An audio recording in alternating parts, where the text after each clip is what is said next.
Okay, today we're pulling back the curtain on a modern day vanishing act that I'm sure many of us are familiar with ghosting. That sudden, baffling silence from someone you thought you had a real connection with. So, what is actually going on when someone just disappears? Let's get into it. I mean, have you ever been right in the middle of a great conversation? Things are flowing and then nothing. The other person just vanishes into thin air. No explanation, no goodbye, just silence. It's this uniquely modern kind of frustrating. And if it's happened to you, trust me, you are in a very, very good company. That's right. A whopping 65% of people have been on the receiving end of this. So this isn't some niche dating app problem. No, it's become a massive cultural thing that's showing up in friendships, at work, and of course, in romance. So the big question is, why? Why do people do it? What makes someone choose to just vanish instead of sending a simple text like, hey, this isn't for me? Well, the answer, as we're about to see, is buried deep in some pretty basic human psychology. And here it is, the big one. When you boil it all down, ghosting is really just about avoiding conflict. The very thought of having to explain yourself or deal with someone else's hurt feelings or face any kind of awkwardness, it's so uncomfortable that for a lot of people, disappearing just feels like the path of least resistance. It's a self-preservation move, for sure, but a really hurtful one. But avoiding discomfort is really just the tip of the iceberg. So let's dig a little deeper and look at the actual psychological wiring that powers this whole thing. What's really going on inside the mind of a ghost? It really comes down to a mix of a few key things. We're going to talk about something called attachment styles and how they can make people terrified of getting too close. We'll unpack this idea of the paradox of choice, which is all about how dating apps mess with our brains. We'll also see how just communicating online can literally lower our empathy. And a lot of the time, this all points back to low emotional intelligence, basically not being able to handle your own feelings, let alone someone else's. Okay, so this part is fascinating. Psychologists have found that people with what's called an avoidant attachment style are way more likely to ghost. These are people who, for whatever reason, learned early on that getting emotionally close to someone is risky or dangerous. So the second a connection starts to feel real or deep, all their internal alarm bells just start screaming, and their gut instinct is to pull away hard.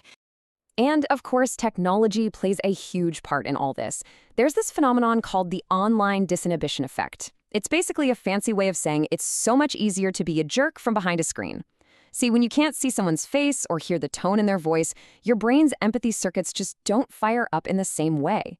The other person starts to feel less like a real human being, which makes it way easier to just disconnect. Just think about it for a second. When you're talking to someone face to face, you're swimming in all these nonverbal cues, right? A smile, a frown, a shift in their eyes. All that stuff triggers our empathy and keeps us accountable. But online, all of that is just stripped away. The person on the other end becomes more of an abstract idea, and the social cost of just disappearing feels like it's zero. Then you add modern dating apps into the mix. There's this concept called the paradox of choice, and it perfectly explains what happens. When we're faced with what feels like an endless catalog of potential partners, we actually become less satisfied and less committed to any one person. The next better option might just be a swipe away, so it makes it easy to treat our current connections as totally disposable. All right, so we've spent some time inside the mind of the ghoster, but what about the other side of the story? What happens to the person who gets ghosted? Let's pivot now and really explore what's happening in your brain and in your heart when you're the one left waiting for a reply that's never going to come. And I want to be really clear about this. This is not an exaggeration. This is science. Brain scans, fMRIs, have shown that social rejection, like being ghosted, lights up the exact same neural pathways in your brain that register physical pain. So that feeling of being punched in the gut? Yeah, your brain is pretty much treating it like you were. And the fallout from that is huge. Ghosting doesn't just hurt in the moment. It sends your brain into this exhausting searching mode where you just replay every single interaction, looking for a clue you might have missed. It can totally tank your self-esteem and make you question your own judgment, which can lead to some serious anxiety and feeling down. But why? Why is the silence so often more painful than just a direct, hey, I'm not interested? Why would we rather hear bad news than nothing at all? The answer is in this really powerful psychological concept. It's called ambiguous loss. And it's exactly what it sounds like, a loss that comes with zero closure or certainty. When someone ghosts you, your brain doesn't get the information it needs to process that the relationship is over. It can't file it away. So you're just left in this painful, stressful limbo, totally unable to grieve and move on. Here's the bottom line. Our brains are absolutely wired to hate uncertainty. We are story-making machines, and we need an ending to the story. Without one, we just feel stuck.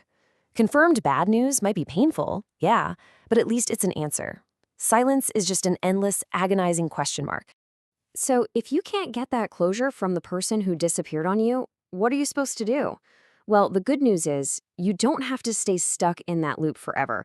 It is absolutely possible to create your own closure and take your power back. So the path forward has a few really key steps. First, you have to acknowledge that this is about their inability to communicate, not your worth as a person. Second, and I know how tempting this is, you gotta resist the urge to send a million follow-up messages. Third, let yourself grieve the connection you thought you had, even if it feels unresolved. Fourth, please talk about it. Getting an outside perspective is so helpful. And finally, maybe the most empowering step of all, decide to create your own closure. You do that by accepting that their silence is the answer. It's a clear, if cowardly, no.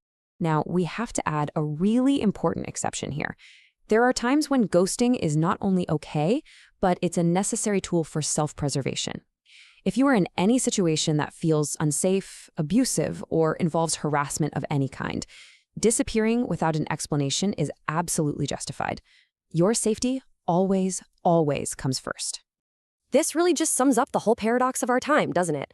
Our technology has given us all these incredible, infinite ways to connect with each other, but at the same time, it's given us this frictionless, easy escape hatch from the basic human responsibility of just being clear with each other. And that's really what we're left with, isn't it? Ghosting is a symptom of a much larger culture of avoiding conflict, and it's being supercharged by our technology. So as we all try to navigate our digital lives, the real challenge is figuring out how we can build the courage in ourselves and in others to make direct, kind honesty feel a whole lot safer and more normal than just disappearing into silence.